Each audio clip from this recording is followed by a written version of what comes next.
There was something about Ethan Miller that made even the busiest restaurant feel like home. It wasn't the polished surface of the marble tables or the soft hum of the chandeliers overhead, but the way he made each customer feel seen, like they mattered, even for a brief moment. At the Grove, an upscale restaurant tucked between two glistening skyscrapers, perfection was the only acceptable standard. The waitstaff wore crisp uniforms, their every movement a dance of precision. And then there was Ethan, a young man with a smile so genuine it nearly threatened the carefully cultivated air of formality that defined the place. "You're too personal with the customers," Mr. Collins, the restaurant's manager, had once said, his voice as cold as the marble counters. "We're here to serve them, not be their friends." But Ethan didn't see it that way. To him, service wasn't about distance or keeping up appearances. It was about warmth, about making someone's day a little brighter, whether they were a millionaire or just passing through. As he cleared a table near the window, he noticed the old couple sitting in the corner booth. They were regulars, their hands weathered by years of life, but their eyes still held the spark of youth whenever they talked. Ethan paused for a second, listening to their conversation. Soft chuckles, loving words. He bent down slightly, meeting their gaze. "How's the lobster bisque today?" he asked with a kind smile. "It's perfect as always, Ethan," Mrs. Jenkins said, her wrinkled hands fluttering to her heart. "You know, you're the only one who ever remembers how we like it." He gave a nod, eyes twinkling, and moved on to the next table, unaware that Mr. Collins was watching him from the corner of the dining room. The manager's frown deepened as he took in the scene, Ethan bending low to a table, speaking like an old friend, not a waiter. The Grove may have prided itself on fine dining, but Ethan prided himself on the simplicity of kindness. It was this very kindness that would soon set the stage for a chain of events he never saw coming. The Grove buzzed with an energy that only the arrival of someone important could stir. Ethan Miller stood at his station, wiping down the polished counter as the maitre d' signaled the incoming party. A distinguished group entered, led by a man who could only be Barron Trump. Ethan's eyes flicked to the entourage, sharply dressed and unapproachable, but it was Barron who caught his attention. His demeanor wasn't what Ethan expected. He was quieter, almost aloof, but there was something disarming in his gaze. "Table for 5, the maitre d' announced, ushering them toward Ethan's section. Ethan's heart skipped, but his face remained neutral. He gave a warm smile and greeted them in the same manner he greeted everyone. "Good evening, sir. Welcome to the Grove. Can I get you something to drink?" Barron barely glanced up as he took a seat, the others following suit. The rest of the party was loud, their conversation more about the status of the moment than the meal. Ethan lingered at the edge, focusing on the details, cleaning a glass, refilling water, offering suggestions on the specials. He never rushed, never hovered. He simply worked, his kindness woven into each small gesture. As the evening went on, Barron started to watch him. Ethan could feel the eyes on him, not with the weight of judgment, but with curiosity.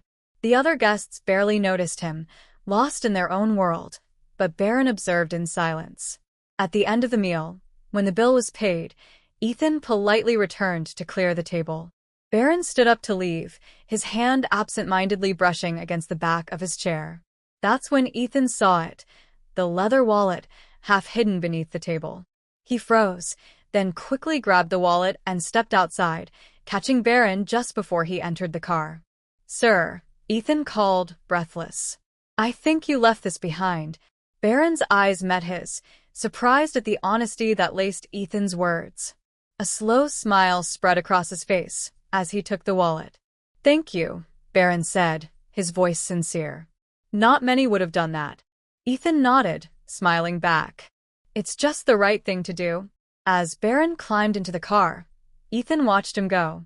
He felt a strange warmth, not from the encounter itself, but from the simple fact that he had done something right. For once, it felt like integrity was more than just a principle. It was something that could be seen, appreciated. Even by someone like Barron Trump. Unbeknownst to Ethan, that small act would ripple far beyond the walls of the Grove, setting a course for a change in his life he never could have imagined. The rush of the evening was fading, the last customers finishing their desserts and the hum of conversation slowly dwindling. Ethan wiped down the counter, his thoughts wandering for a moment. That's when he noticed it, slipped behind a chair, half hidden in the dim light, a black leather wallet. It wasn't just any wallet. It had the polished look of something expensive, the kind that belonged to someone important. His eyes flicked over to the group, leaving the restaurant. Barron Trump, flanked by his entourage, was walking briskly toward the exit, his face focused on his phone. Ethan hesitated for a split second. Most waiters would let it slide, inform the manager, and move on. But something about the wallet seemed personal. It was a matter of honesty, of doing the right thing. He grabbed the wallet, slipped through the back doors, and hurried after Barron. "Excuse me," Ethan called out, his voice carrying through the cool evening air. Barron turned, surprised. "Is this yours?" Ethan asked, holding up the wallet. Barron's expression shifted from confusion to gratitude as he took the wallet from Ethan's hand. "Thank you. I didn't even realize I'd left it behind." He gave Ethan a nod of appreciation before turning back to his group, clearly eager to leave. Ethan watched him go, a quiet satisfaction settling in his chest. It wasn't much, just a small, simple act, but it felt important, like something he'd always believed in. Inside, as he re-entered the restaurant, he caught Mr. Collins' eye. The manager's gaze was sharp, calculating. He hadn't missed the exchange. "Ethan," Mr. Collins called in a low, controlled voice, "we need to talk." Ethan's heart sank. He had a sinking feeling he knew exactly what was coming. Ethan stood in front of Mr. Collins' desk, the weight of the situation pressing down on him like a stone. The manager's office, with its cold, polished floors and immaculate order, felt more like a courtroom than a place of work. Mr. Collins, with his pinched expression, scanned the paperwork in front of him, his eyes narrowing as he spoke. "You've done it now, Miller," Collins muttered, tapping his pen against the table. "You've crossed the line." Ethan blinked, the words taking a moment to sink in. He had crossed a line? All he had done was return a lost wallet. A simple act of honesty. He opened his mouth to explain, but Collins raised his hand, silencing him. "We have rules here," Mr. Collins continued, his voice as cold as the marble floors. "Guests expect a certain level of formality. You broke that today, and for what? To hand over a wallet? It's not your place to leave your station without permission. You've disrupted the entire protocol." Ethan felt his chest tighten. The truth was so simple, so pure in his mind. But to Collins, it seemed like a betrayal of the rigid order that defined the Grove. "Don't justify yourself," Collins interrupted. His tone sharpened. "I see. I can't have employees making decisions outside of the rules, Miller. This isn't a charity. You're fired." The words hit Ethan like a slap. His breath caught, the room spinning for a moment before he steadied himself. Fired. For returning a wallet. A cold silence hung in the air, the weight of the moment suffocating him. He wanted to argue, to fight back, but something told him it would be pointless. He wasn't even sure if he had it in him anymore. He glanced at Mr. Collins, who sat back in his chair unmoved, as if this were nothing more than a formality. "Gather your things," Collins said flatly, not even looking up. Ethan turned on his heel, his mind a whirlwind. He stepped out of the office, the door clicking shut behind him with a finality that echoed through the restaurant. Outside, the familiar hum of the Grove felt strangely distant. He had lost something today. But what? His job? His pride? Or just the belief that doing the right thing could ever be enough? With a sigh, Ethan walked out the front door, the cold air biting at his skin. The world outside seemed unchanged, but inside, everything had shifted. He was free, but it didn't feel like freedom. It felt like the end. The morning after his dismissal felt unreal, like a bad dream that refused to fade. Ethan sat at his kitchen table, staring at the untouched coffee in front of him, the weight of his decision sinking deeper. He had done the right thing, hadn't he? Returning that wallet, standing by his values, but now he was out of a job. His hands trembled slightly as he thought of the Grove, the place where he had poured his heart into every shift. Gone. Then the phone rang. Ethan glanced at the screen. Unknown number. He almost let it go to voicemail but decided against it, pressing the receiver to his ear. "Hello, Mr. Miller," a smooth voice asked, deep and confident. "This is Donald Smith. I understand you recently had an incident at the Grove. I'd like to talk to you about it." Ethan's breath caught. He sat up straighter, suddenly alert. "I'm listening," he replied, trying to steady the surprise rising in his chest. "I'm not calling to discuss the incident itself," Donald Smith continued, "but rather your actions. What you did, returning the wallet, shows integrity, something hard to find these days. I believe you're the kind of person I want running one of my properties. How would you feel about taking on a managerial position at the Smith International Hotel?" Ethan's mind went blank. The words seemed too surreal to process. The Smith International Hotel? The prestigious landmark hotel he'd heard of but never dared to dream about? Ethan hesitated, a rush of disbelief crashing over him. "Are you serious?" Very. "I'm not one to make offers like this lightly. But what I saw in you, it's rare. Your honesty, your character, it doesn't go unnoticed. Consider it. We can talk details when you're ready." The line went quiet for a moment, and Ethan could barely catch his breath. Yes, he finally managed, his voice steadier than he felt. "I accept." As the call ended, Ethan sat back, the reality of the moment still sinking in. One simple act of honesty had led to this, an opportunity he never could have imagined. His heart began to race, but this time, it was from excitement, not fear. He was about to step into a world that, just the day before, had felt completely out of reach. And for the first time in what felt like forever, Ethan Miller smiled. The first few days at Smith International Hotel felt like a whirlwind, each task more unfamiliar than the last. Ethan had never imagined himself in a managerial role, let alone at a hotel of such prestige. But as he walked through the gleaming lobby, with its towering marble columns and sparkling chandeliers, he realized that it was a world he could no longer imagine living without. He had started from the bottom, shadowing the experienced staff, learning everything he could. Yet what set him apart was something no training manual could teach: the art of genuine connection. It wasn't just about the polished silver or the five-star service. It was about making people feel seen, valued. One morning, as he walked through the bustling dining area, a guest stopped him. "You must be Ethan Miller," she said, her eyes warm and welcoming. "I can tell by the way the staff talks about you. You've made a real difference here." Ethan smiled, but the weight of her words settled deeper than he expected. This was why he had come, why he had never abandoned the simple belief that kindness, even when unseen, had power. As he continued his rounds, managing a delicate balance between guests' needs and staff concerns, he felt something shifting inside him. No longer was he just the waiter who had taken a chance on honesty. He was someone with purpose, someone others looked to for guidance. And for the first time, Ethan believed that his journey had only just begun.